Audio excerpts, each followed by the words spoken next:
Disclaimer, not financial advice, only my own and other speakers' personal opinions. This is not to encourage nor promote taking any trades, positions, or investments of any kind. Any information contained in this conversation is for informational purposes only and to be taken as is. Derek Wong and other speakers have done their best to ensure accurate information. Regardless of anything to the contrary, nothing available in this conversation should be understood as a recommendation. Consult a licensed professional in your jurisdiction. Okay?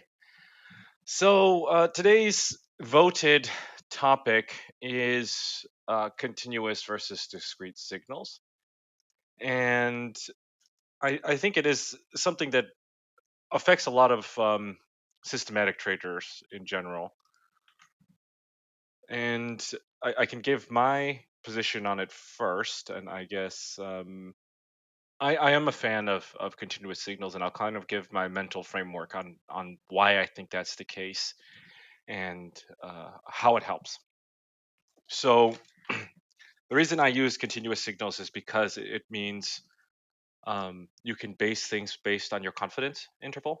So if you are estimating something and you have some confidence in your signal, or you've done some Monte Carlo and you have some percentage bands or something around where you believe things are more or less confident, you are able to scale your position in proportion to your confidence.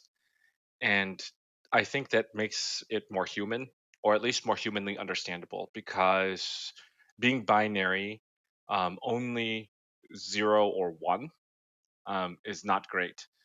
And there are drawbacks, of course. The drawbacks are specifically that there's a higher amount of trading costs, especially if you're doing things that are symmetrically confident. So, like, as you get more or less confident, you're adding and taking away positions. So you could, in fact, be um, scaling in and out really frequently, whatever your time frame is. Like, if you're using daily bars and you have a confidence interval, today's confidence might not be yesterday's or tomorrow's confidence, thus uh, creating a lot of churn, so to say. I have found that in my research, that is overcome by the benefits. Another conceptual advantage is the replication of an option. And I think this is particularly key when thinking about using continuous signals in trend following. Um, People think about trend following as being long volatility or being long gamma, which is the rate of change of that underlying. And in options theory, when you uh, what Black-Scholes does is basically replicate an options price through dynamically trading the underlying. And so you're doing the reverse of this. You're doing the inverse of this. You are scaling into your position as you become more confident, or as the market's going with you, and you descale your position as it's going against you. You become less confident. So you're able to much more continuously um, get that kind of like gamma kick up that you would if you were, say, have a call option and you had a breakout to the long side. We have discussed this before in Jerry's room, that multiple systems partially replicates this. And I want to emphasize the partially part because it doesn't scale down symmetrically. And what do I mean by that? Imagine we have 3 breakouts that are staggered 100 ticks in distance. We'll just make the example easy. If the market goes in your direction, you become more confident the trend is realizing, because these are different time frames and they're triggering all of them sequentially. You should be scaling in. So that part is the same, but the downside part won't be the same. You're going to, if you scaled back to where you were before, so you could imagine like you just started back where you were yesterday, you probably wouldn't have reduced your position because your stop losses would have been quite far away. Um, and that's just how trend following works. So you get the gamma kick up if and only if the trends are triggering through your direction, but not if you are becoming less confident in that position. And in the trend following example, say going through a whipsaw. I think that this mental model of replicating something uh, with the optionality based through the underlying replication and the ability to scale based on your confidence are kind of the two most important facets of why I like this system better than, um, let's just say, binary.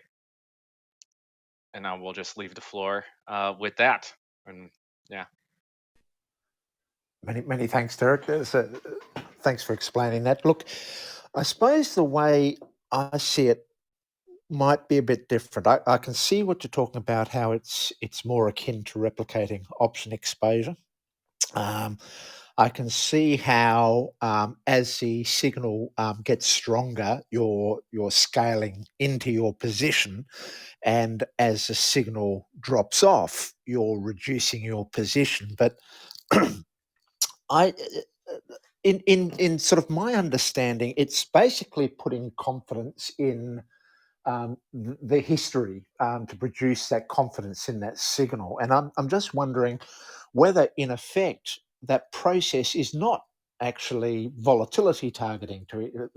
For example, for one example, where you're reducing your position as your signal strength decreases, which to me implicitly implies you're taking positions off with this expectation that that signal at that point in time has meaning in relation to the enduring nature of it into the future. So, where, for instance, in my process, which is more is a binary process, where I might have 10 different systems configured for trading a particular outlier, the entries are different in my systems, the exits are different in my systems, the initial stop is different from each system, and the trailing stop is different for each system. So all four variables are different for each of the systems.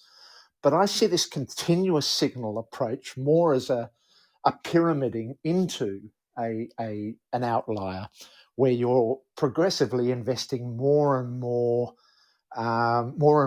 confidence in a particular single trajectory, and therefore increasing the weight, which I'm wondering what are the problems here in relation to you've got a portfolio of instruments. Each one has a variable um, risk allocation to it by virtue of the signal confidence.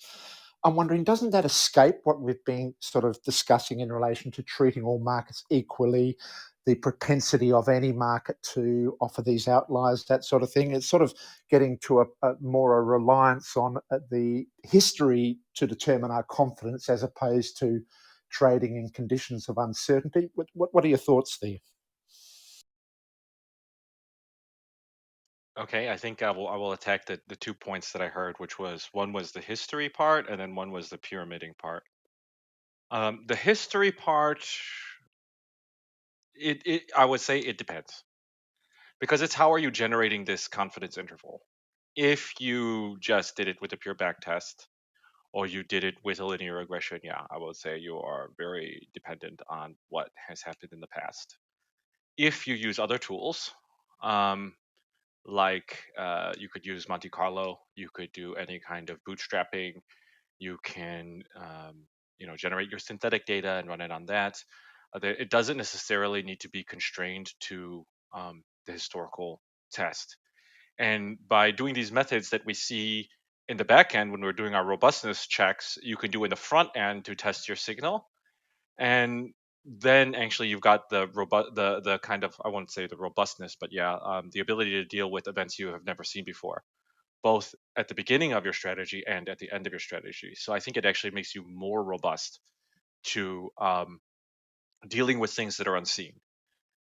In regards to the pyramiding, and I mean, I think you're also kind of knocking on the door of ergodicity, which is a favorite topic from last week. It's about the path dependency. So options by nature are more resilient to path dependence than a delta one. So if we can harvest some of that benefit that options have because they don't get stuffed out, they sacrifice time for the ability to uh, not be path dependent, as in you get it for as long as the duration of the option till maturity. Is you measure that, you would like to have the smallest possible position. Uh, if you were the least confident in your position, and if you think you are going to get whipsawed, you should have a position of 0. That is the optimal. So if you can get closer to that, that's better. And the difference between pyramiding, I think, I'm not exactly sure how the gambling pyramiding works or whatever. I mean, it's not just doubling up on each one because it's based on your signal. I would say if you think about each one of your systems entering in a staggered manner, uh, that would be similar because you would think this outlier has now triggered the short, medium, and long term systems. I should be more confident that this outlier is going to happen. You will be able to get that type of reaction in your position size from a continuous signal. On the other hand, you won't get the reaction of if this signal is decaying for some reason or it's not as strong as the system expects to get out of it until your stop loss. So that's where the all in, all out comes in. I will say the benefit to the all in, all out method is if that it was an outlier and all of your breakouts occurred at once, you will outperform. So that's the trade-off, right? Like if you were going to know that this particular one was a nonlinear move, then you would want to be all in at the moment, at the earliest moment possible. And if you knew that it was going to be a whipsaw out, you wish you would have never taken the position at all. So then the continuous signal becomes a gradient. It allows you to kind of play the middle ground. You give up a bit at the top for some safety at the bottom. And because you don't know how the path is going to evolve and you don't know how that path will affect your signal confidence, of course, right? Or whatever you're taking in from the market as the market's days go by, you're taking in more information and you're getting more or less confident about that. Um, Thus, you're able to recalibrate, so to say. Does that help, Richard? Yes, it does. But look, so let's take a hypothetical example. Maybe you can explain this here. So let's say, for instance, a particular outlier that I devoted, say I had 10 systems available, and let's say a particular outlier turned out to be a 2 to 3 year duration. The actual trajectory of that outlier might have had many sort of progressive sort of exponential moves up, periods of flattening, periods of another sort of exponential move up, maybe a slight retracement, periods of another move up. I would have invested those 10 systems, and maybe over the course of that 3 year track record, those 10 systems, I might have had 15 bites at the cherry with those systems, or 20. But under a continuous approach, wouldn't that same outlier basically almost have an infinite series of transaction costs, ins and outs, all of those things in relation to that outlier? Is it a more efficient process? In transaction costs, no. And in general transactions, no. 15 bites at the cherry. I think I want to back up the toy example a bit into a single entry, single exit, because once we start to get into the multiple systems, it gets a bit more confusing. So if you have one system that has 15 bites at the cherry, you get stopped out and then you re-enter, and we can just imagine this market just trends up, but it has enough volatility every once in a while to stop you out, and then you just get back in again. In the end, you will have less transactions, but you will be moving more of your notional position, 100% of your position in and 100% of your position out. In the amount of notional you'll be moving with the continuous one, you might not be taking 100% on and off. You might say, I'll move 10%. It's decreasing. I'll take another 10% off. I'll take another 10%. And so in that case, you'll have some position on at all times during that period, and that will increase proportionally with these new bites at the cherry, if that makes sense. It really depends on how fast the system is versus the continuous signal, which one will end up with more. But in my practical work, it's definitely the continuous one will probably have 50% more transactions. but it may not have more total notional moved, if that makes sense. Is it fair to say that a continuous process might be better for a shorter term, more precise quantitative approach than, say, a fairly lazy trend following exercise, which gives room for breathing, all of that sort of thing? Is it more a momentum based measure, or is it a trend following measure?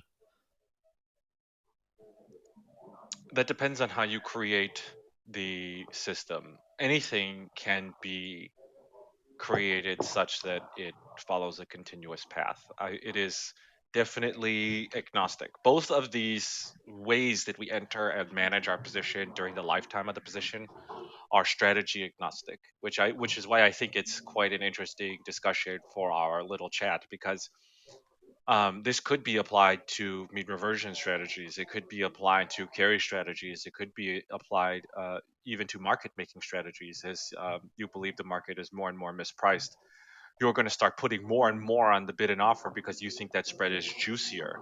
So it all depends on how you think about implementing that strategy. I have done it in a breakout method, if that gives any consolation. Thanks, Derek. Yeah, so I don't know how much you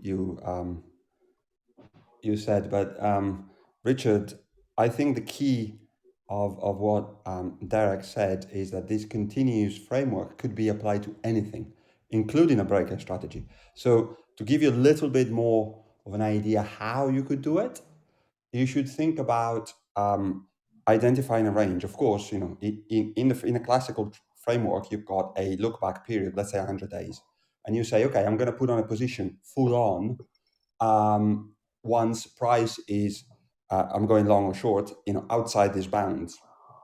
So you clearly say, well, how can you possibly turn on a new signal?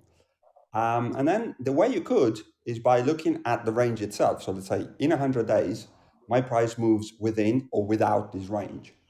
So, you know, I can see that I have a sort of portion of the chart, and the middle of the chart would equate to a zero. And then as you move towards the bounds, you are going to go to, you know, the top of your scale, you know, let's say the scale is 100, 100 or minus 100. And you can then come up with a transfer function that allocates your risk in a continuous way to, you know, to the proportion to the position of the range your last price is, including you can say, oh, but still that doesn't do what I do, which is I trade outside those bounds. So, you know, for example, you could say, okay, I want to go, you know, I want to start building my position only at in the top, you know, 25% or bottom 25% of that range. Or, you know, I can make sure that I've got 50% of the position on by the time, you know, prices reaches the top of the bottom of the range. I mean, you can set it up the way you want, or you can have a very linear transfer function, which, you know, from the middle of the range all the way to the top of the range, starts building the position. So it can be applied and transferred to all sort of trading strategies. And of course, it works better. Derek was saying that for, you know, carry strategies, for me, you know, moving average based strategies, but it's not, you know, impossible to make it work for breakout strategies. And in fact, I use it for breakout strategies as well. Yeah, thanks, Bruno. You know, Bruno, you brought up an interesting point. The way in which you allocate this transfer function, and just to kind of like simplify that, it's the rate at which you're adding to or subtracting from your position. So the linear example would be I'm 10% more confident in this, or it's 10% out of my breakout. I want to add 10% of the total risk budget for this position. And as it continues to break out more, I mean, I'm just using the breakout as an example. I add that much that it's broken out from, or however. But it doesn't have to be linear. It can be non-linear, and that would mean that the first 10% maybe is 10%, but the next 10% might be you add 20% of your risk, you know, and you can actually accelerate out of it. Or you could do the opposite. You could in fact say like, okay, the first 10% is pretty important, so I want to put in like 50% of my risk, and then actually I only want to, modulate or add on 50% as I'm getting more and more confident. That gives you a lot more flexibility in where you believe you should be entering than a purely binary, I'm either flat or I'm long, or either I'm flat or I'm short um, type of entry signal. I'm assuming that we are just talking about um, a continuous signal in respect to an entry and an exit. But let's say, for instance, I want to risk 50 basis points on a particular fully committed trade, or 100% of my continuous signal. So I develop my intervals to say a continuous system where at every defined interval I lift my position by continuously sort of increasing my position size so when I'm at a full signal strength, I'm fully committed with 50 basis points. I'm assuming, therefore, that position, that full position, has the same stop level and the same trailing stop committed to that entire continuous signal process. So it's effectively like saying, in a continuous way, I'm allocating a defined level of risk based on my confidence in that entry. But also, in a similar way, with the exit, there must be some sort of, there's obviously, using the continuous signal approach, as you're less confident, your positions start lifting off. I'm just trying to get my head around how that is different to volatility targeting. It is different, and you're touching on something that it's really really interesting about this framework. And we keep sort of debating as if this was a tug of war, or a straight fight. I actually see a lot of convergent points between the traditional way of doing things and these other, let's say, more modern way of doing things. um, so your question, you are you always have to think about your stops, and you're putting on and off risk, and you should always keep an eye on your stop and things like that. So yes, I mean, you are right. You could say, okay, I have a stop in my mind, that I want to make sure that I never go there. Um, or you can go the vol targeting route and effectively make your stop implicit. What do I mean by that? I mean that actually, as signals move in discontinuous scale, which is totally arbitrary, but you have to be. The only thing is, this is not a model parameter. Doesn't need to be fit or overfit or underfit. You just come up with a scale, but you have to be absolutely certain, and you have always to check yourself to be coherent. So you always have to use your scale for all your strategies and all your positions if you want to fully implement these methods. And so this way, and coupled with volatility target, your stops become implicit. What do I mean by that? You don't have to have an explicit stop, because the market, between volatility moving and sizing your positions, and with it, and actually the work of signals becoming weaker and stronger, you allocate and deallocate risk as the market sort of moves around. But there's no, now you're talking about layering one philosophy on top of the other. You can still use continuous signals in your framework where you have an absolute stop, and you don't have to make the stop implicit. As it happens, I follow the way of using volatility to filter trades as well as to scale positions, but it's the two things are somewhat distinct. They could merge together into a full-scale volatility targeting system, and I agree with that. But it can also stay, independent of one another. Thanks, Bruno.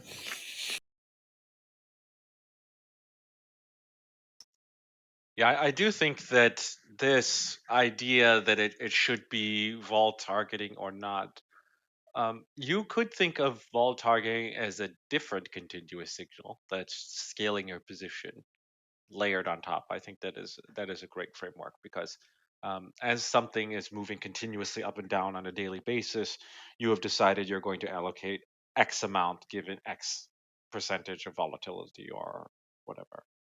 Um, I like to think of it in a, defining this range, I also think is really important.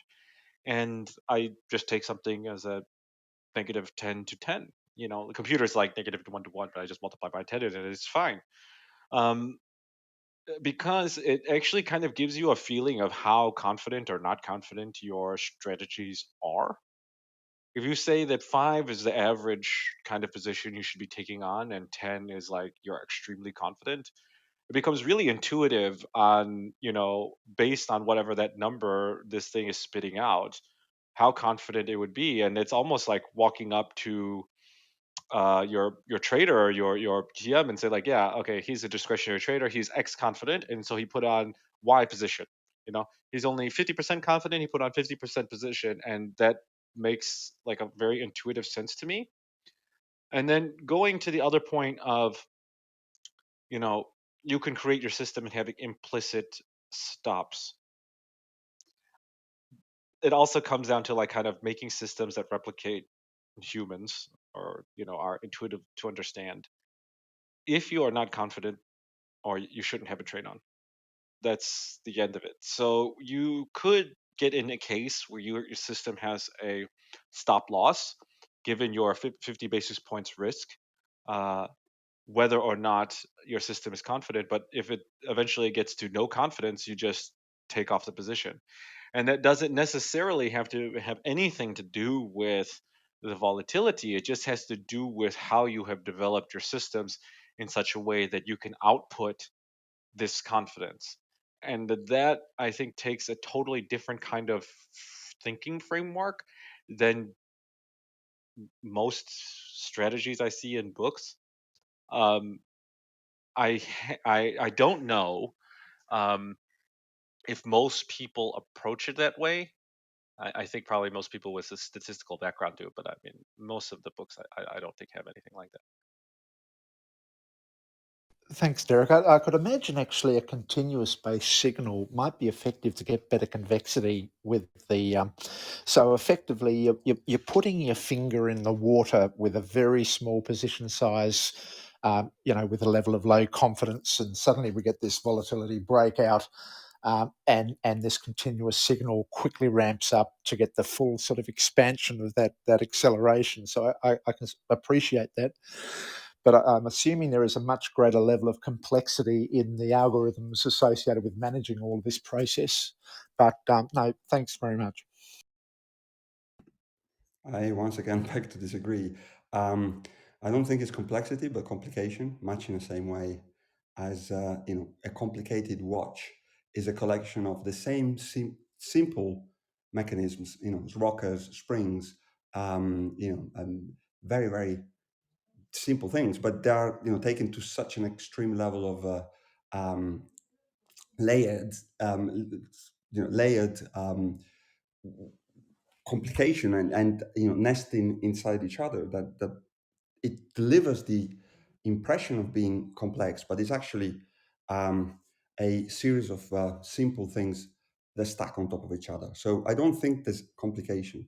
Sorry, I don't think there's a complexity, but complication. And Yeah, it's no, true. I It's a understand little you, bit, Bruno. Yep. yeah, But tell me, it's adding an additional variable into your process, isn't it? This continuous absolutely, process. absolutely, and that's why So, absolutely, so 100%. is this sort of marching towards curve fitting in any way, shape, or form?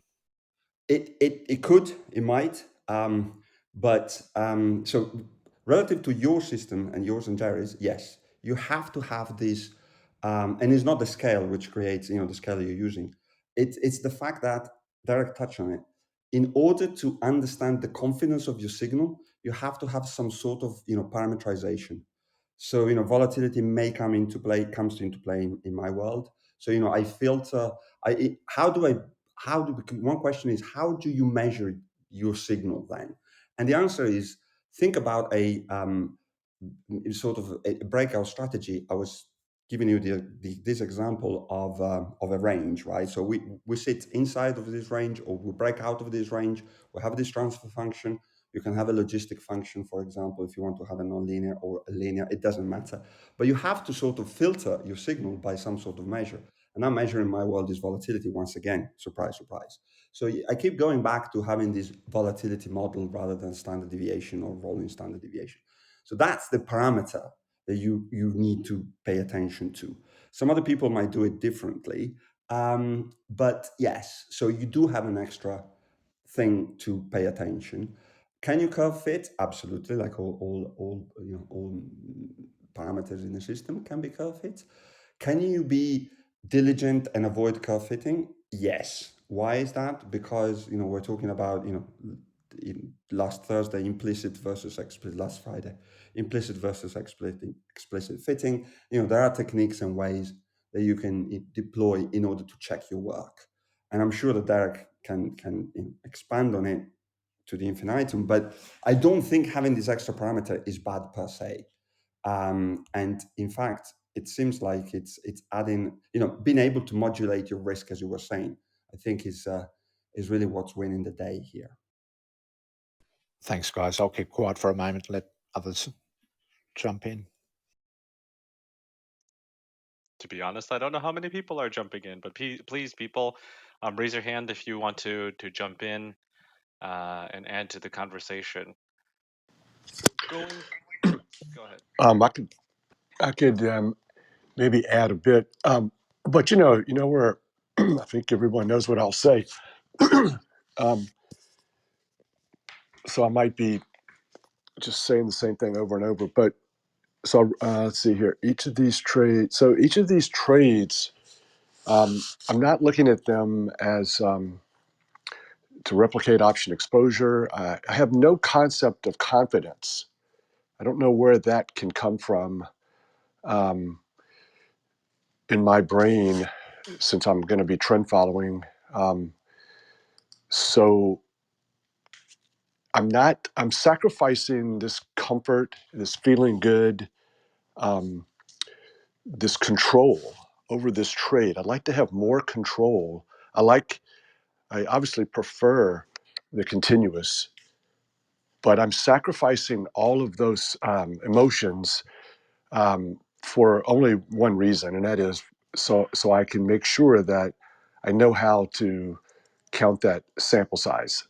So I'm going to stick with this one entry, one exit, a stop loss, purely because it allows me to uh, continue to think that my definition of robustness is only that the number of my sample size, and I, I'm not going to override, even though that, like Derek was saying, it is not very a great idea to have your confidence reflected by these independent systems. But that's what I have to do in order to um, feel good about. I do want to feel good and not talk bad about my feelings as it relates to the confidence in this back test. Jerry, you brought up a good point, and I know it's something you hammer home all the time, but measuring sample size for this type of system is really hard. Um, it how I do it is I approach things that are not that confident. So I will just put toy example. If it's 25% or less, or it's kind of vibrating around zero, that would not count as a sample. It would have to be slightly below average to above average confidence and above. You have to split up your trades in like a different way than just a pure entry and exit. And it may, I won't say it will, it may reduce sample size by maybe like 10 or 15%, because there will be points where you're hovering quite above that average point, where like a breakout strategy, like a straight up one, may have been stopped out and re-entered. So you would have gotten two samples in some cases if you're trying to replicate one with the continuous and one with the breakout, where you might only get one with the the confidence continuous method. Um, but I also want to kind of clear up this idea of confidence. I'm not talking about like Derek, the man, is confident in something, but it's a statistical confidence, and that gets into the realm of we need it kind of only works if you believe you're predicting, or you're using some kind of statistical measure that we're saying that this event that is occurring should produce something else. And then you can use statistical measures. I mean, there's mathematical formulas out there, or packages or whatever, that will be able to generate a confidence interval for you. So it's not necessarily overfitting. I mean, your selection of how you do that, it can, like Bruno was saying, can have an influence, but it's not necessarily something I'm trying to overfit my strategy per se. It's you could think of what this is. It's just a position sizing exercise. How do you want to scale your position size given some chart you've seen today? And I think that in its most simple form, that's what. I look at these charts and I have no confidence, or I have no opinion. I have no thought, and it's impossible for me to take a position outside of what the system is saying. I remember in 1984, Rich being interviewed by Barron's or the Wall Street Journal, and they ask him, like, what do you think is going to happen in the future? Where do you think these markets are going? And which markets would you be in? Blah blah blah. And his response was just to like go down the list about his positions. Cocoa was in a downtrend, Swiss franc was in an uptrend, and this is what he was saying. And I was like, oh yeah, I guess that's right. I guess that's what I should say as well. So I just don't know how to, and because these charts are not reliable, and you have this big drawdown in Bitcoin, and I get out of System One, and I'm like, golly, System Two looks really stupid staying in Bitcoin. This is months ago, and then System Two back up. That chart was so ugly and nasty, and all I'm relying on is the back test says sometimes when you have a chart like that, System One will get out at the low, and System Two will stay in, and both of those systems make about the same money over the 30-year back test. The question I'd say is, do we lose non-linearity in this process? Do we lose it to smooth our returns through this method? The desired answer should be no. The honest answer is you're risking of doing that. But there's no guarantee that, whilst there's no guarantee that doing it brings better results, there's no, the opposite doesn't materialize. You're not guaranteed to lose the positive features of trend following. So, and the convexity and all the things that you guys talk about, this non-linearity and these outliers, you can still catch them. But you're absolutely right, Richard. You're risking of squandering this thing. And how could you squander it, for example? Is again by fitting and by having this confidence and by having this continuous signaling process being too sensitive to market noise. So I don't want to deflect a potential contentious point and sort of make it sound like this approach is a panacea. Is not. If you're doing it wrong, not only you're not achieving your results, but as you pointed out before, you've introduced an extra layer of another set of parameters and variables to fit or overfit. But in my how can I be convinced of something and then the opposite and say, well, I still do it? Because my my idea or my experience even has been that you can keep it simple. You can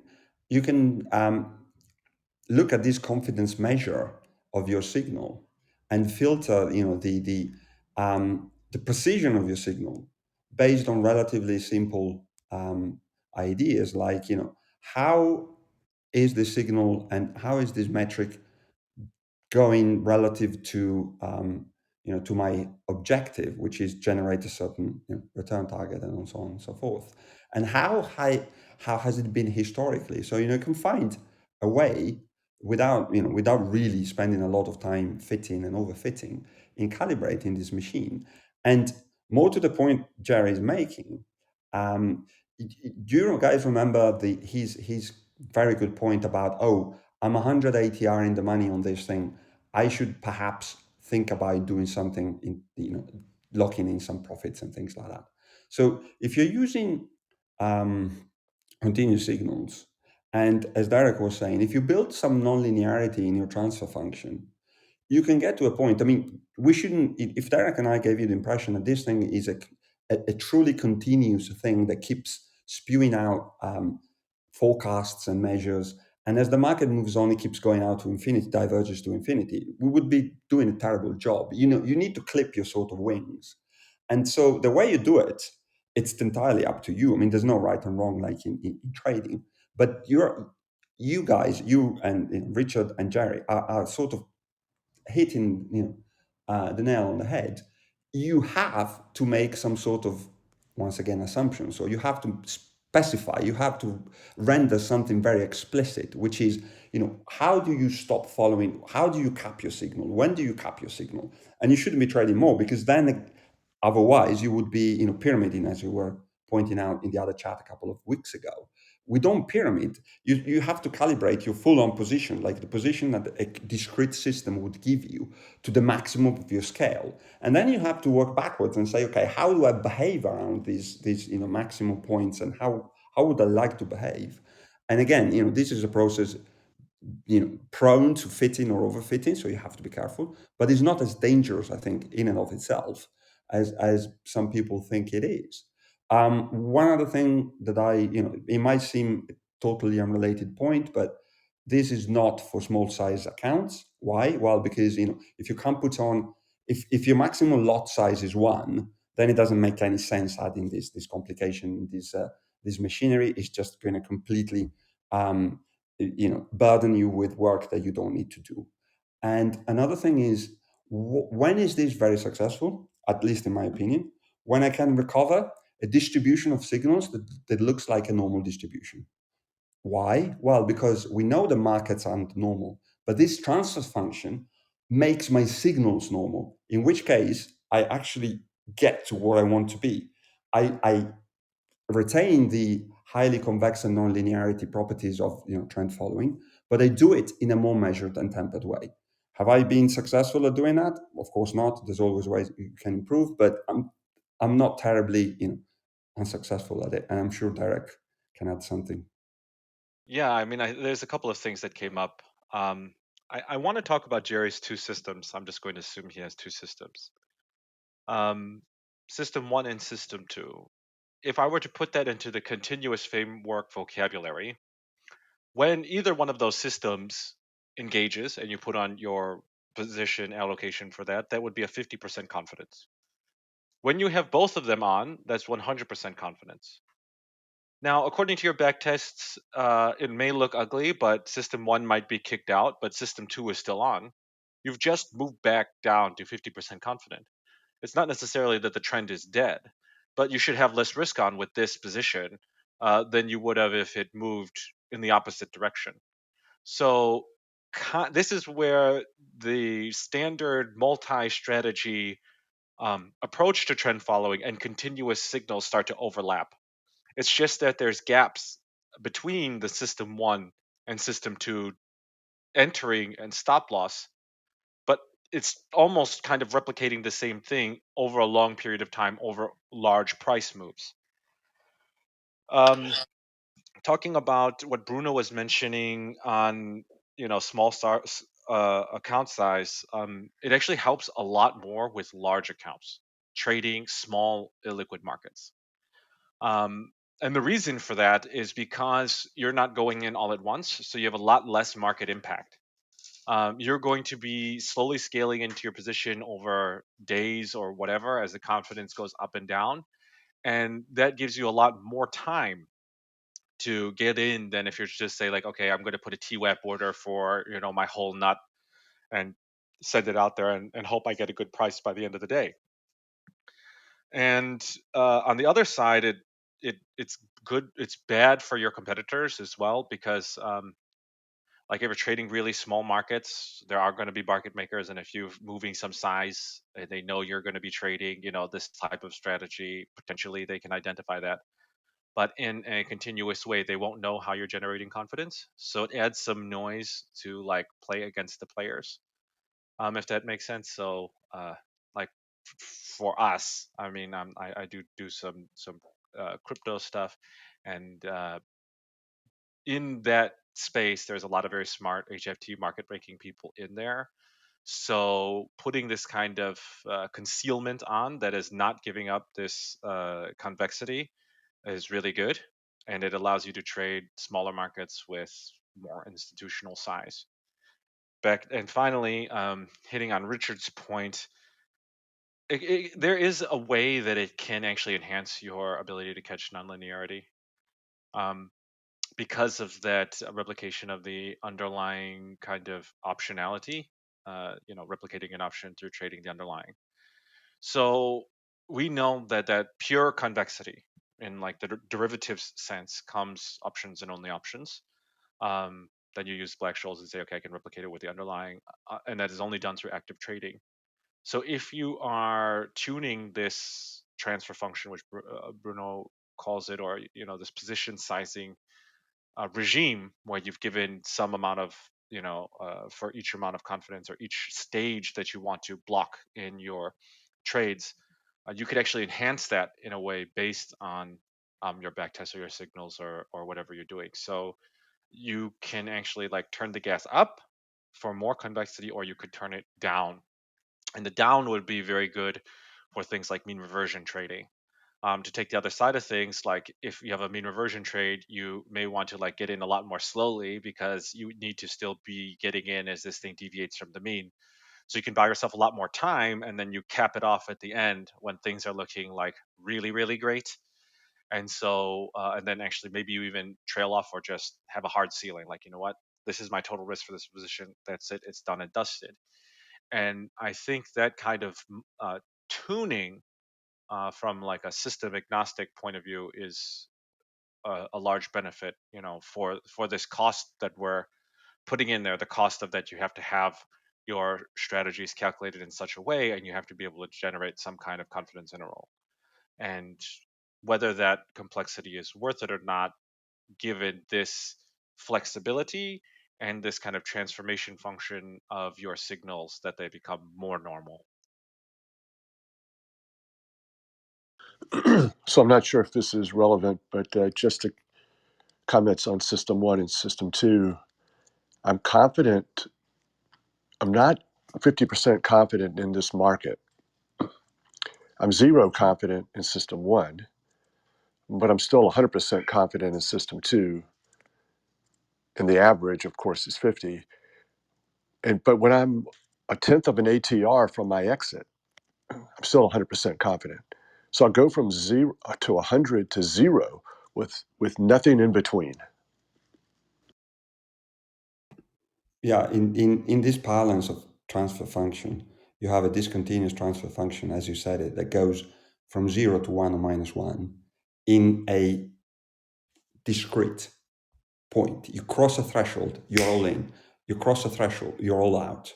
And what we're trying to do is modulate this. And based on some sort of confidence, you may not even want to have confidence, playing in that role. So you can have a linear approach and say, for every tick of the market moves, I'm going to move my position one tick in that direction. It doesn't seem to be very efficient in my opinion, because you're losing the advantage of having this modulation based on some sort of external parameter. But what we're describing here is a framework. I mean, neither Derek nor I have a product to sell. Neither Derek or I are sort of cheerleaders for some superior approach. Trading is trading. There's no right and wrong, and there's people that make it work and people that don't. And this very much fits into this world. And that's why it's not a debate, but it's an approach, and it's trying to kind of, the way, again, we speak about these things is to see how other people do it, and to also check. At least I try to check myself in doing that, and seeing if I can explain what I'm doing, and see if people sort of see merit or not in what I'm doing. So it's a two-way street, and there's absolutely no prescription in how you do it. It's very wide open. I could possibly see the merit in a continuous signal on entry, but I see where Jerry's coming. I think this is what he's saying. I think he's saying that he's not compromising letting those profits run. So in other words, he's prepared to build his position with system 1 and system 2.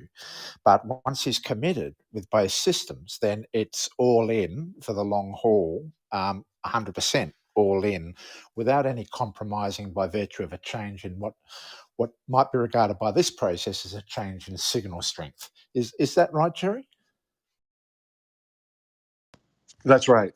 And because I'm a slave to the sample size, being able to calculate it and realizing that it's not just uh, the rules or the trades that I'm counting. I can only count and put in the bucket uh, the trades that have the same exact rules. So I can't even include in my sample size the entry stop loss with the entry breakout exit, two different buckets. So I've got to be very careful with with not just counting trades. Anybody can count trades. It's, well, here are the specific rules, and I handled each trade, all of this group of trades that I'm counting now as my sample size, because I used the same rule, two rules or whatever rules. But yeah, so it's getting back to this whole thing of trades versus returns, maybe. That's it. That's the where we diverge. Um, so why does a continuous management of your position or continuous signaling um, pro- produce better results? Because you're effectively, or actually, when does it produce better results? And once again, I said it. I mean, I cannot. I don't have the pretense of saying that this is a better way of doing things. Jerry will always maximize his terminal value of trades. He's caring about trades. If you're using this type of approach, you're caring about portfolios. And Richard quite rightly says that diversification is the only free lunch we have. I like to call it a subsidized lunch. And so, we pay a little bit for this lunch, not the full price, but it's not completely free. Why is it not completely free? Because volatility acts as a drag on our P&L. What I mean by that, path dependency and all these things, you are going to get to your return target, but volatility draws a little bit from there. And Jerry says, well, I don't care because it's just mark to market. In the end, I'm going to get there. This approach says, well, actually, yes, you're going to get there. Yes, it's mark to market, but at times it might make sense becoming less sensitive to that mark to market because things will might turn back up again, and you might hit the target or you might not. So by gradually scaling down as the market moves against you, both in terms of signals and overall capital allocation, i.e. volatility targeting, you're sort of managing this process a little bit better. But again, you have to be very honest and very clear on what you're doing. Are you sacrificing maximum potential for all your trades seen in isolation? Absolutely, because you're trading that for better management of the portfolio as a convex object itself. So there are your optimization of goal, if you wish, changes. And in life is all about optimizations. Life is all about choices, and that's where the two frameworks sort of can't be put. You can't fit Jerry's framework into this world, much in the same way as you couldn't just not care about positions moving against you in a sort of continuous signal environment. So hopefully this clarifies a little bit where the philosophy might diverge. But Richard is not even using this free lunch the way most people use it or think about it. He's saying, I appreciate this diversification, but I'm only using it to trade smaller for risk purposes. That's why I'm trading 5 wheats and Brent and crude oil.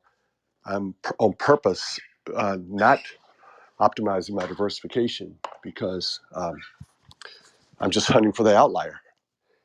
And That's right, Jerry. That's exactly right. So what I'm saying is I agree with Bruno's principle about this volatility drag with systems that aren't configured the way trend followers develop their systems. So our systems are designed with their initial stop and their trailing stop to cut losses short and let profits run. So that automatically builds this nonlinearity into the trade function. Most other systems actually don't do that. They've actually got the adverse impacts of this volatility drag that Bruno talks about. But because we explicitly use these design systems that take that into account in our portfolios, we don't have to be as so concerned about this volatility drag. So therefore, we don't use mechanisms that massage our equity curves to achieve this smooth volatility because it's already baked into our design. So what this is doing in the long run is saying we are leaving ourselves open for unlimited profit potential. And where I see this continuous signaling process is almost adopting a small predictive stance into massaging our trade positions to be optimally configured based on recent history, based on a statistical method that is used to assign a degree of signal strength. And what I'd say is, well, you're sort of almost adopting a convergent premise there and if you're adopting a trend following system, you're sort of almost adopting a convergent premise there that might be more suitable for more stable market regimes where that degree of statistical confidence is assigned to a regime that is more predictable. But let's say you get into a very, very unpredictable environment where things go extreme. And you know, like I saw Paul Mulvaney's results this last month. Once again, he pulls another return. Now he's going to infinity with his equity curve, and he wouldn't probably, I don't know under the hood what he's got, but I would assume he's using a binary-based trend following system because all of those classic trend followers tend to have a similar profile. But where this continuous signal comes in, I'm just a bit worried that we're implicitly, by using some degree of confidence or statistical confidence in our signal strength, we are applying a predictive clause into it when perhaps we shouldn't be if we are trying to benefit from uncertainty and this non-linearity that exists in these extreme events that none of us can ever predict when, where, or how large they're going to be. Well, as you know, I'm a big predictor.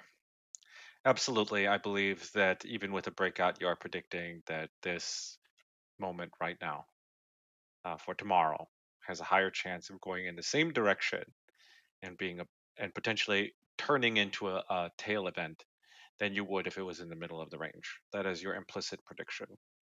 But yes, you do need to take a statistical predictive approach, or at least that framework, to think about if I'm confident on tomorrow or the end of this trade, um, or not. And you wouldn't run a system using the backtest if you didn't think that there would be some correlation between the backtest and what you're doing going forward. You are still using the predictive method of history to try to guide your forward decisions. Going on to the volatility drag and saying it's only to reduce risk, um, and we can trade lots of the same what is it, sectors like energy or wheats or whatever. I think we've discussed this. I think maybe in Jerry's room or whatever. But sometimes things decorrelate, and I was saying that in fact you're going long correlation tail events when something decouples. The volatility drag aspect versus path dependency, I think, is really the key.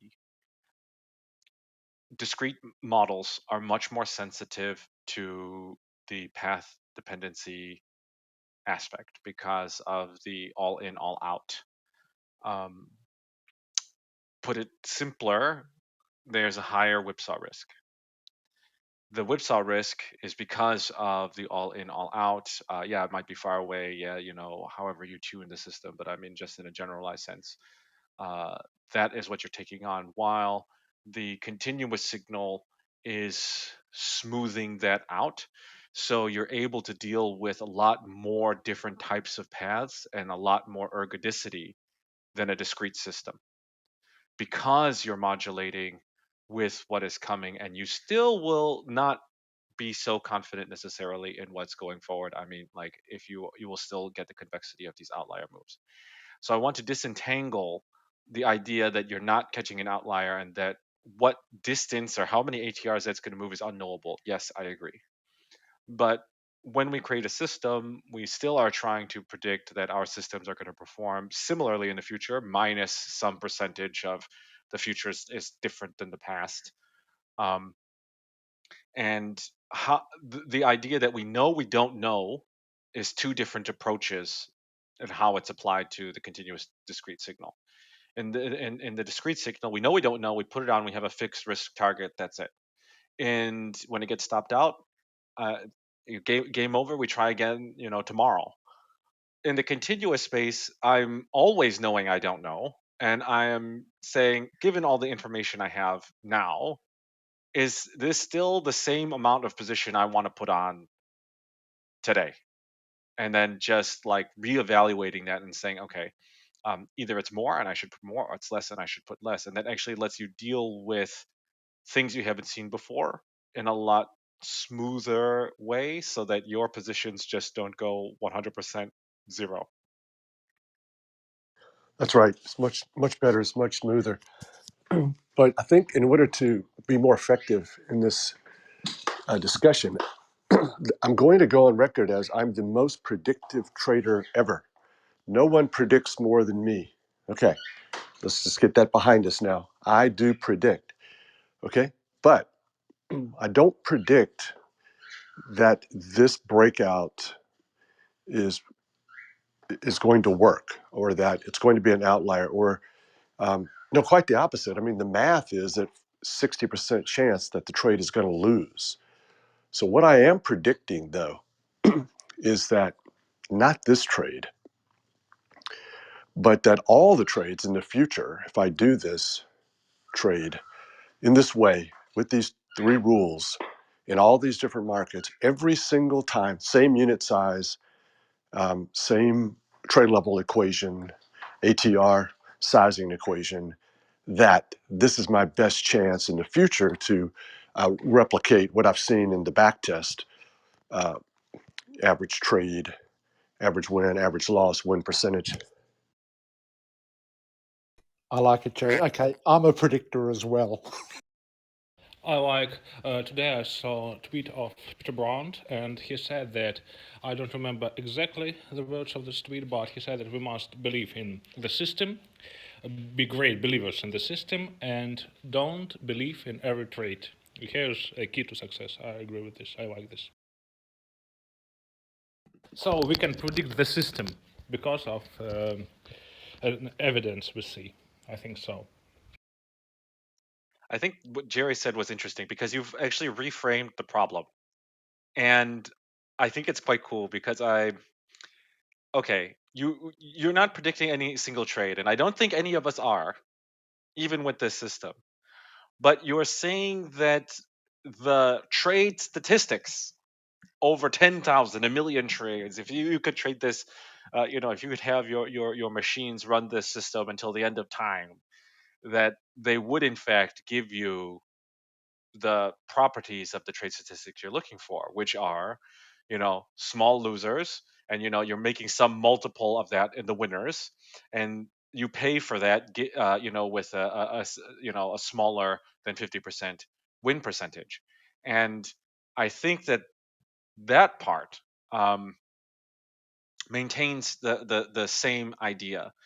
If you're looking at either of these continuous or discrete signals, given trying to target a trend following type method. So in that case, yes, that is where the trend followers are predicting.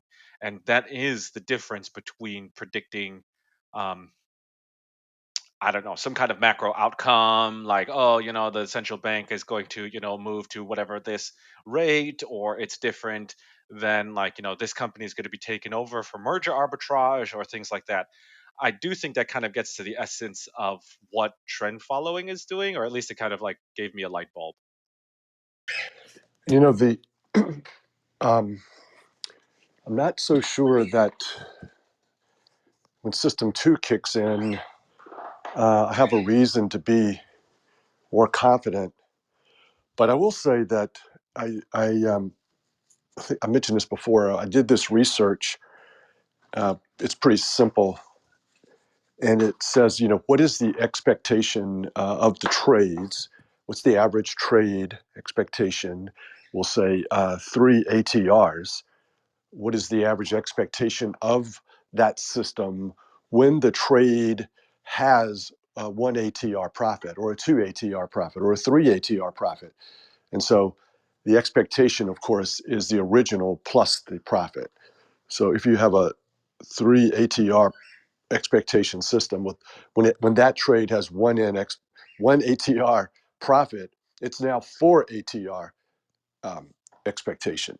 And so that maybe will help me increase my confidence. But confidence just makes me think about the win percentage, and I didn't look at the win percentage. I don't remember looking at the win percentage with 1 ATR, 2 ATR, 3 ATR profits in the trade. I'm getting smaller and smaller sample size now too.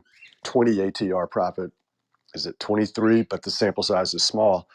But confidence makes me think of win percentage and not expectation. And I don't remember if we did that.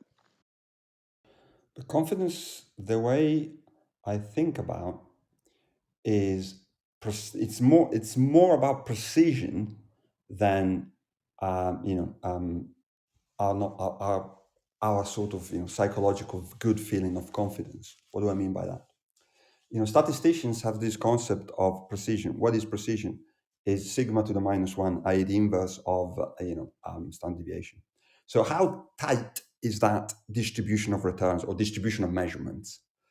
That it is a prediction. Yes, we are predicting, we are measuring, but that is a different thing than confidence in and of itself about the trade or in and of itself about the market. So I think Derek is hammering on this point, which is sort of answering Richard's question. Does continuous signaling reduce the sort of non-linearity or convexity or ability to fish for hunt for outliers? And the answer is no, because this confidence we talk about is not that we are risking more because we believe more in the trade. We're risking more, i.e., the signal gets more precise and you allocate more risk to it because the market is telling you, not Bruno or Derek or sort of alchemist or sorcerer with some fake model. It's just adjusting your measurement to the precision of that measurement, which generates confidence. So it's a sort of it's a different level of confidence. It's not confident in the trade; it's confidence in the measurement, and I think it's slightly different as a concept. And though I believe that you couldn't fully reconcile, the hunting of outliers the way you, Jerry, do it, because you don't care about the portfolio, you care about the sum of trades. Whereas I think, well, I certainly do care more about portfolios, and I think Derek does as well. It just puts it in a slightly different paradigm. But I think this is the difference between us, not the fact that we use continuous or discrete signals. The continuous or discrete signals, if you wish, it's a symptom, it's not a cause. Because we target portfolio management as opposed to portfolio composition or portfolio allocation, we're forced to do some things slightly different.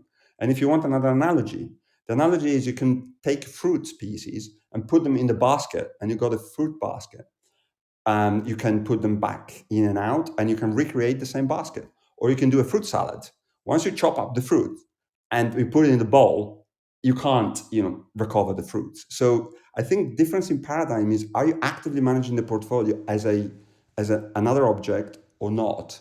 And then you can make your considerations. So I think we're talking about two slightly different things. Though you're absolutely right that we're doing things differently with respect to how we manage each trade. But no one, but anyone looking at the portfolio would say no one cares more about the portfolio than Jerry and Richard. Look at all those longs, look at all those shorts, look at all those different stocks, commodities, currencies. Oh, then I would just correct them and say, well, Bruno and Derek do. So we care more than almost anyone else, but we draw that line that the trade is sacrosanct, the primacy of the trade, which gets us right back. Why? Sample size. Yeah, 100%. I mean, you are your framework, obviously, as I said, I keep saying it, you can't argue with success. I mean, your framework is very clear. There are a lot of pitfalls in modern portfolio theory. You made me laugh last week when you said that, the European, the usurper, and you called them clever. So I count myself out of the clever camp group. But, these Europeans came and sort of rewrote the rules. The irony is that actually portfolio management is a very US centric thing. But I do believe that, the Wintons and AHL, not to name anybody, actually care deeply about, how do each individual positions, each individual. I think we lost you for a second there, Bruno, but I want to hear what you had to say. I think I was going to start talking about AHL and Winton and Fort and Transtrend, how it appears that they're much more precise in their way of capturing trends. So this is my problem. My problem is that when I look at the outliers I've caught in the past, and when I look at their trajectory, they're all over the place. This is a regime where there's this phase shift from the predictability that was observed up until a point of the breakout, and then things go crazy. And when I look at the trajectory, I think to myself in hindsight, when I refer back to my trades, because I plot how my trades all sort of manage that particular outlier, I scratch my head and say, well, how did some of them survive? Because it was clear that price almost retraced to their trailing stop and then took off again and then came back down and took off again. There was a lot of noise. There was a lot of mean reversion. It was a messy outlier. But because I had a binary system that didn't offer a sort of continuous process, I found that, look, swings and roundabouts, I'm just trying to see, is one preferable to the other? Because, you know, there's this trade-off going on here, and I'm just trying to think, well, is it better in an outlier to be more precise with a higher confidence interval than it is to allow sort of this phase transition to occur sort of with less rigorous preciseness, with giving a degree of sort of uncertainty in this trajectory? This is where I'm wondering, and I'm just wondering with your testing processes. Obviously, when you've assessed your continuous signals, you would compare that against a binary signal, and you find it's more effective. Is that what you're finding with your back testing? In my personal back testing, I like the characteristics that come out of it better. And it does go back to the point that Bruno was talking about the composition of portfolios. I didn't see in my trade results or my the trade statistics that I was losing any of this convexity, that I was, breaching any of the kind of golden rules of trend following at all. But the total composition I felt was better. And going back to that point, it's like, how do you build your portfolios? What is the principle you're building it on? Are you building your portfolios made of the sum of your trades, or you're building your portfolios as portfolios of transformed underlyings? Okay, that sounds stupid. Systems, the returns of the systems, and those are totally different ways to look at things, and that's where the trend following analogy kind of breaks down, because if you are managing a sum of trades, you might not have your old portfolio on at any time. It's kind of like random whenever things are going to break out. And so, although you have the most diversified universe of trades, you might not have the most diversified portfolio on any given day. Versus the idea of thinking, okay, I have all this diversified set of assets, I'm putting them all and transforming them through my signals, and then now I modulate this portfolio of like signals applied to assets. And then that allows you to maintain the full correlation, whatever kind of target correlation you're doing, or maximum correlation, or whatever type of things, whether you want to predict that or not, or whether you're going to build your portfolio that or not. It allows you this extra layer, um, to deal with, or to measure, or to monitor? So this idea of precision just strikes me as so wrong. Here we have this most complex universe and people and inventions and things happening all the time, and we can get overrun by these things. So let's set out to be more precise.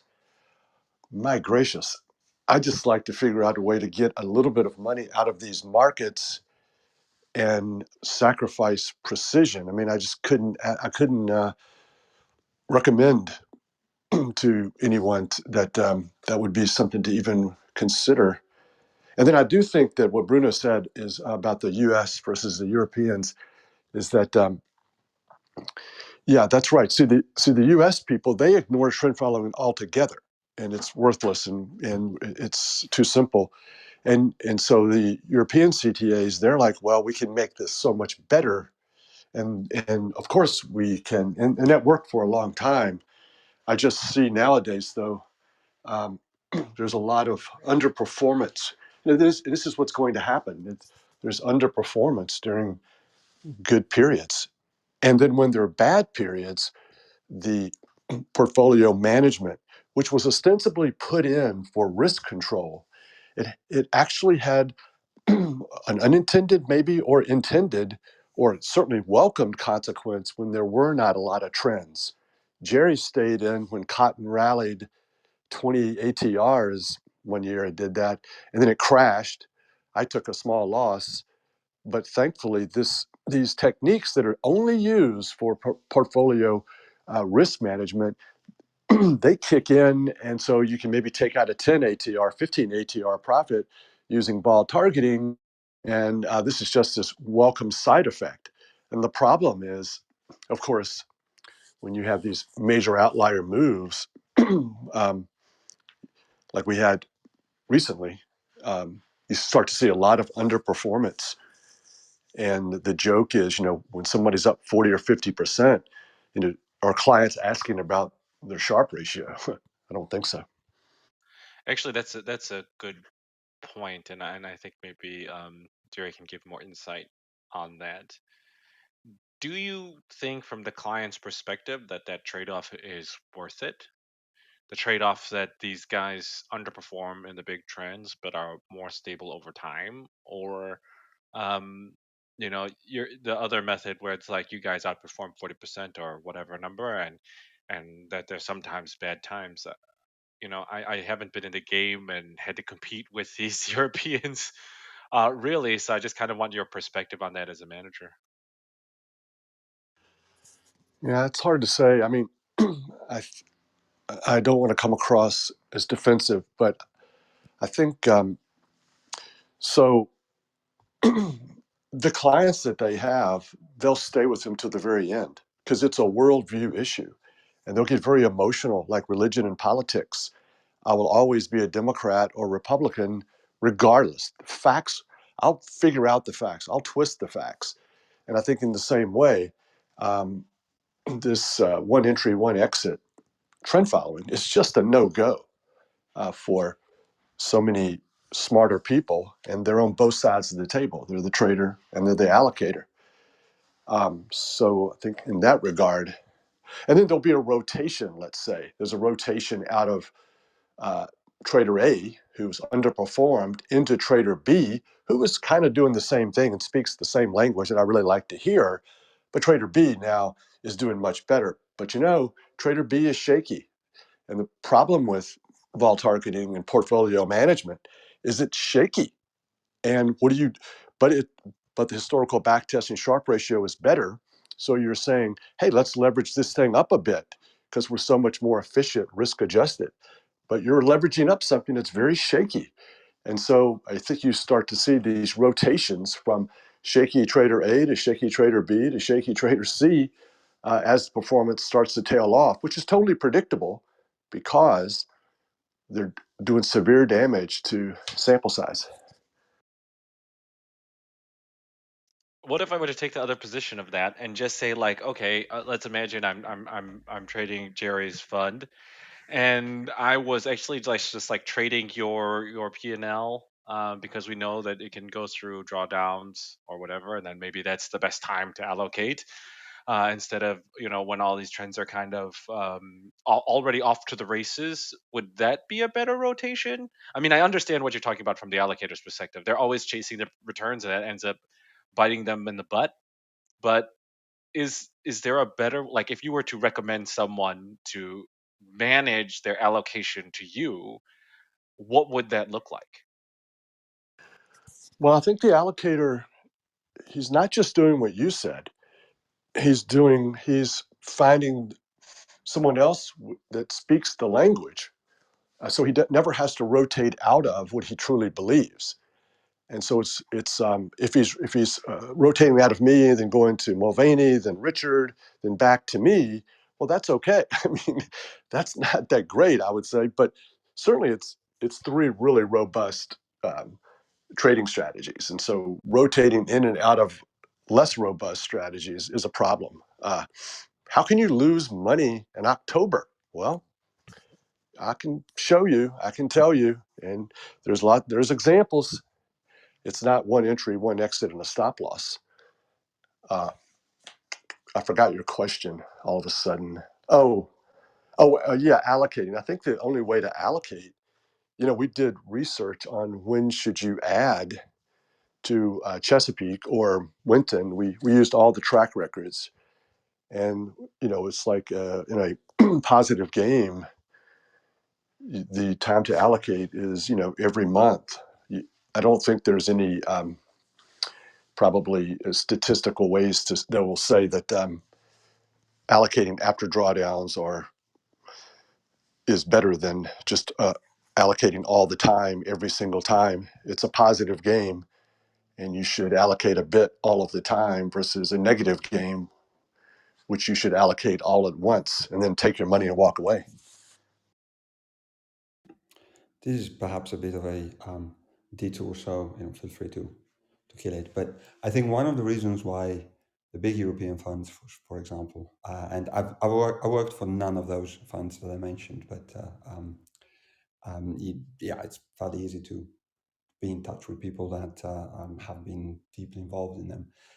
The big shift that happened was when they moved from being asset managers to become asset gatherers, and they started off living of the management fee as opposed to this performance fee.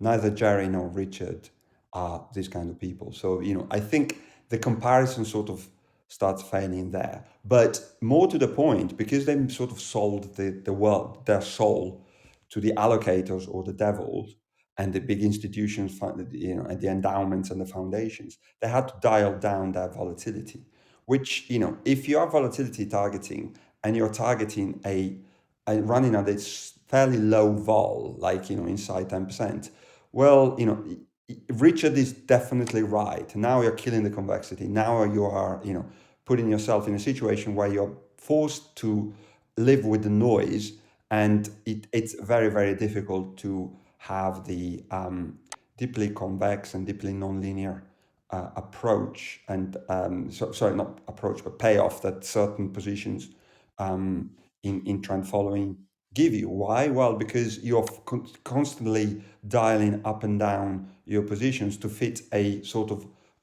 benign volatility measure, which doesn't allow you to extract the trends. So yes, it's possible to cook it up and to screw it up, but I don't think it's a byproduct of the methodology. I think is implying bad methodology, much in the same way as I keep ranting about that volatility targeting shouldn't be done with using historical volatility to set your risk measures, your confidence, and all of that. So I think there's a bit of tangling between business decisions as well as trading decisions, which ultimately leads to subpar performance. I think it's definitely system related. I think how do you keep AUM steady and growing? I think using those less robust methods are much better than Mulvaney. The ups and downs with him, of course, but I just don't understand how. Well, you would just have to agree with me too much, probably, because if in fact that people who get up on top of the soapbox and continue to say, if you have more than one entry, one exit, and a stop loss, or maybe a couple of more, or whatever, and you're not paying attention to counting this sample size in the correct way, and you're being longer and longer term, so you're by definition having fewer and fewer trades. If they're going to say that this really matters, and then all of a sudden people who don't do those sort of things start seeing this dramatic drop off in their performance, which you predicted, then yeah, I mean, there's no other conclusion for me other than it's totally system related. Yeah, I can understand that their incentives changed. I would assume that because their incentive changed, going from asset managers to asset gatherers, that they changed the system by adding more systems, probably more convergent models, mean reversion carry, and all that kind of stuff. I I think it's quite hard though, and maybe Rich can do this or help fill me in, but to deconstruct the strategies of other funds. Of course, I would like to learn what the best in the game are doing for my own education, and I know you've done some work with Niels on this. But I mean, how do you go about guessing what they do? Look, it's a bit like the Andreas Klenau book, where you look at their equity curves and then you start classifying by virtue of the profile of the equity curve. So, in a way, you definitely can tell the classic trend followers by virtue of their volatile equity curve. And when you overlay collections of your equity curves and you group them by not necessarily the correlation statistic, because that's a single statistic, but when you actually map the paths of their returns over a 20-year history, you do get a very strong correlation between the classic trend followers at all points of the equity curve over that 20-year time frame. So that's when I can pretty well confidently say, right, that's a classic trend follower. Jerry's there, Paul Mulvaney's there. I can see it in their curves. I can see that they're almost very, very highly correlated to each other, but their different levels of leverage might sort of slowly sort of shift them over time in relation to their overall dispersion over the course of time. But there are groupings you can do with the shape of their equity curve. So that's as best as I can do without being privy to any secret source or any of the sort of stuff under the hood that you might get from talking to them themselves. It reminds me of people being asked, like, how did you make the decision to on your forecasting interest rates? And their response was, I read the Fed meeting notes, or I listened to the speech that the chairman gave, and I noticed a change. And so this evidence is blasting us in the face all the time in articles and on their websites. They brag. They brag. This is a new level, and they criticize. There's been a fair amount of criticism and laughing and mocking of Richard Dennis and the Turtles over the years as marketing, or they probably really believe that. So, but yeah, it's out there, and you don't have to. I appreciate the analysis. I mean, losing money in October and being a trend follower, like some of them have done, is probably a good place to start as well. Sorry, guys, but I have to go. I didn't mean to cut this short, but please continue if you feel the need, and I will hear the recording. Have a good night. See you, everyone. Bye.